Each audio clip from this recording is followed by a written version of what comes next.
Good morning, guys. Good morning. Good morning. You know, I like to use my channel as a way of inspiring hope and possibility. And today I'm going to share a tale with y'all that I just heard. It's not really a tale, I think it's a real life story, but I'm going to turn it into an opportunity for us to ponder something new today on Sunday. So I just want to show you that this is a big mug of herbs. And although I still have my respiratory issue, this is day 2 of the big guns. These are big gun herbs. I got these from a Chinese medicine doctor several years ago, and I never used them all. And it looks like I got them in 2019, and I paid $72 for them. So yesterday, when my respiratory was not going away with my food grade herbs, I decided to bring out medicinal herbs. So we're going to see if I can kick this in like 3 days. It's very bitter. Very, very bitter. Look at that. It is thick, guys. That stuff is thick. All right, I'm going to tell y'all a story, but I'm in a hurry, so I have to get jumping, okay? So if you wonder what I'm wearing, this is the shirt that I cut up yesterday, and it was already too small on me. It was a size large t-shirt. And so I thought, okay, well, I'll chop that up, and then maybe I can wear it chopped up instead of just like a tight t-shirt.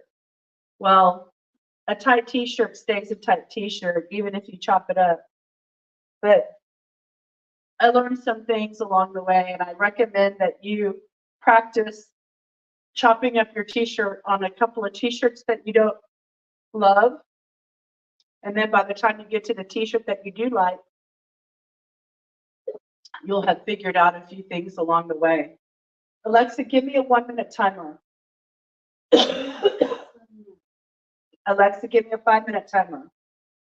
7 times, 5 minutes, 7 minutes. Okay, so I like to consider this channel inspirational and motivational, not just about getting on your rebounder. I mean, that's just something that I have to do every day. So it makes sense to use that as a time to fill in the space with the conversation and the thoughts for today so that we can pass the time, okay? So this morning I woke up early and I was listening to like an Instagram reel. It was like, 1 minute or whatever, it was short. And the guy told a story about when he was 11 years old, he was on a dock and he was fishing and he wasn't catching anything.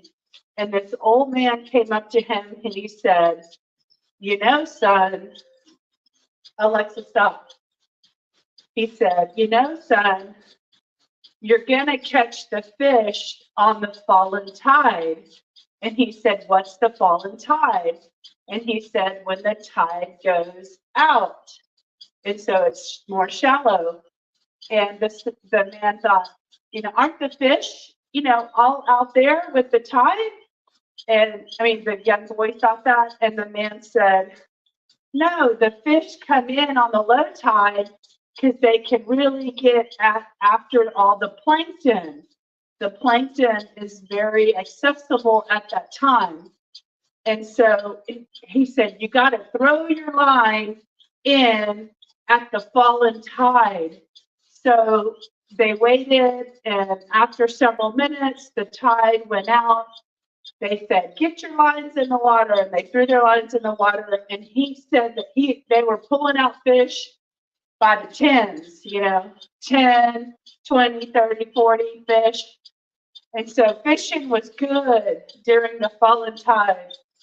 And then he said that he realized that metaphor applied to life.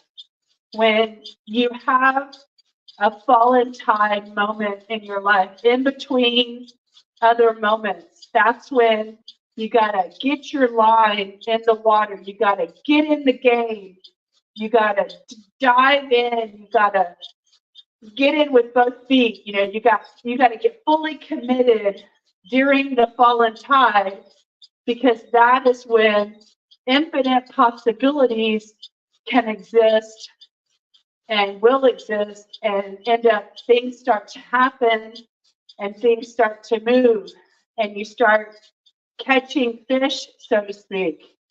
And so I just thought, that's when you've got to take risk during the fallen tide moments. And he said that people who are more willing to take risk have greater possibilities available to them. And yes, it's scary. And yes, you could lose, but you also have to look at what are you missing out on by not trying. So by not trying, you're already lacking the thing that you want. So even if you go try it and you still don't get it, then it was the same as when you didn't try at all. You still didn't have it. But the risk is, and the opportunity is, if you do try it and you get it, then you've moved over ahead to where you got to where you wanted to get to. So, a lot of people are afraid of taking risk and they're afraid of taking opportunities because they tell themselves, what if it doesn't work out? Well, you're no different than not ever trying and it not working out. It's the same thing. So it really helps to mitigate the risk of what your perceived cost is if you go for that thing.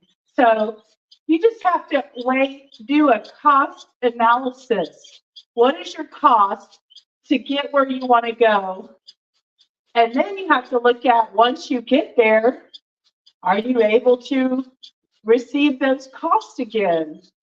Like in the case of a financial investment, if you invest here, you might lose the money in this period, but as you get to that point, you may gain that money back, your investment, plus gain more than you had before you started the risk. Alexa, 5 more minutes. So anyway, these are the kinds of things that have been on my mind in the last 2.5 years about really taking the risk. Some people ask me, like, how did you get comfortable getting on camera? Well, I didn't. It was a muscle that I had to work, and the muscle was primarily in my brain. I had to realize that people really don't care, and the people that do care, it's an insignificant thing. If you give it power, then it has power. I can choose to give it power or not. The thing for me is, I feel like what I'm doing and what I'm trying to do is to just be an example of coming from underneath, coming from like no movement to doing some movement, and showing that even some movement in your life is better than no movement, or some act of health that you're trying to achieve is better to go for it than to not go for it, because you're only going to decide if it's right for you or not right for you. So I got rid of my concern about what other people thought, and I decided that my purpose and my desire to help others was greater than my concern for what others may think about me. And that's how I stepped into this channel situation, being on video, and just being okay with me. And yesterday in our group, we were talking about self-love. And I have to say that for me, it's more about self-acceptance, because you can love yourself and still hide, but it's not really until you love yourself and accept yourself that you're free. So I think loving yourself is important, but loving yourself and accepting yourself are actually two different things. You can love yourself and not accept yourself. And just because you accept yourself doesn't mean you're saying that your acceptance means that everything should stop and that you shouldn't progress or grow or evolve anymore. So you can still love and accept yourself and keep trying to improve at the same time. It's all packaged together. So that's my lesson for today. That's what's on my mind this morning. Hopefully that helps somebody somewhere out there in YouTube TV land. I'm going to pick up my pace.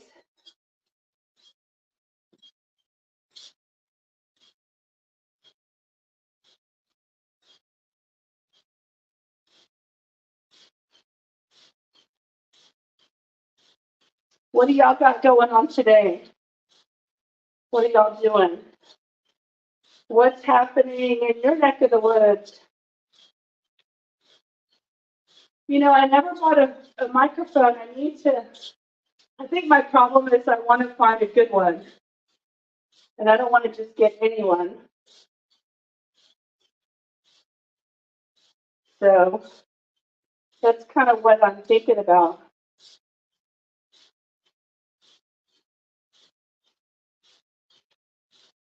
How much that'll help.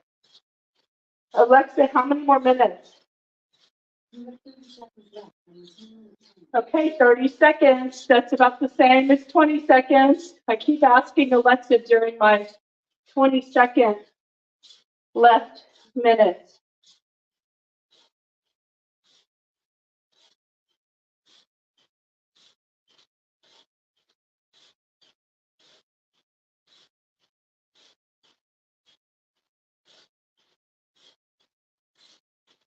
I'll be here for my 5-minute booster today. Alexa, stop. 20, 19, 18, 17, 16, 15, 14, 13, 12, 11, 10, 9, 8, 7, 6, 5, 4, 3, 2, 1, 1, 2, 3, 4, 5, 6, 7, 8, 9, 10. Woo, woo. Slay the day. Slay the day. Woo, woo, blast off. Woo, woo, blast off.